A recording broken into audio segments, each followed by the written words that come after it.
जून की झुलसा देने वाली शाम थी। सारा दिन सूरज आग बरसाता रहा था, मगर जैसे ही शाम ढली, ठंडी हवा के पहले झोंके ने पूरे गांव में खुशी की लहर दौड़ा दी। लोग आसमान की तरफ देखकर कहने लगे, लगता है आज बारिश जरूर होगी। आमों के दरख्त झूमने लगे, मिट्टी की खुशबू फिजा में फैलने लगी और हर दिल बारिश के इंतजार में था। मगर किसी को खबर न थी कि बादलों की जगह एक खौफनाक आंधी गांव की तरफ बढ़ रही है, जो चंद ही लम्हों में आसमान को मिट्टी और रेत से भर देगी। शाम के 6:30 बज रहे थे। दूर उफुक पर मिट्टी का एक दिवाहिकल बादल उभर रहा था। पहले ठंडी हवा ने लोगों के दिल खुश किए, फिर अचानक उसकी रफ्तार बढ़ने लगी। आमों के दरख्त जोर जोर से झूमने लगे, परिंदे अपने घोंसलों की तरफ भागने लगे, खेतों में खड़ी फसलें बेचैनी से लहराने लगी। फिर एक लम्हा ऐसा आया जब आंधी पूरे जोर से गांव पर टूट पड़ी। हवा चीख रही थी, रेत और मिट्टी के बादल आसमान तक बुलंद हो रहे थे। कच्ची गलियां गर्द में गुम हो चुकी थी, दरख्तों की शाखें झुक रही थी, आम टिप टिप जमीन तक गिर रहे थे। लोग दरवाजे बंद करके घरों में दबक गए थे। उस गांव में बिजली भी कहां थी, लोग उसे बत्ती कहते थे। बरसों पहले गांव वालों ने मिलकर दूर एक घर से तार खींचकर अपने गांव तक पहुंचाई थी।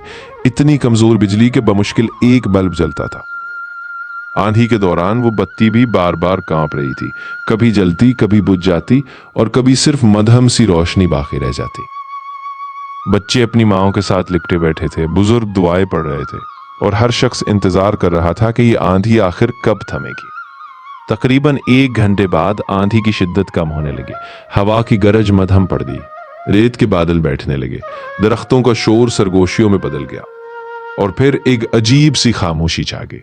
ऐसी खामोशी जो अक्सर बारिश से पहले उतरती है। लोग अभी घरों से बाहर निकल ही रहे थे कि अचानक आसमान पर बिजली चमकी।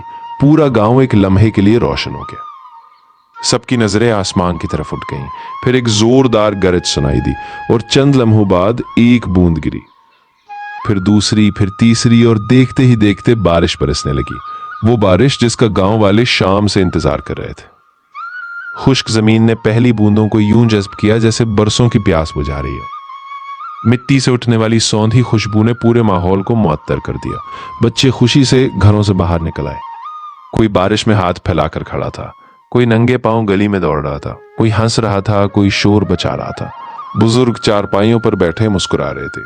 किसान खामोशी से आसमान को देख रहे थे, क्योंकि वो जानते थे कि ये बारिश उनके खेतों के लिए रहमत है। आमों के दरख्त बारिश के पानी से नहा रहे थे, पत्ते चमकने लगे थे। खेतों पर पड़ती बारिश की आवाज एक खूबसूरत नगमे की तरह सुनाई दे रही थी।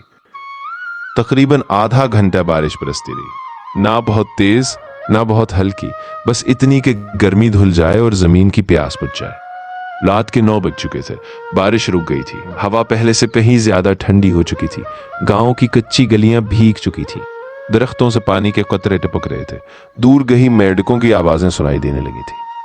आसमान पर बादल छटने लगे थे और उनके दरमियान से चांद झांक रहा था।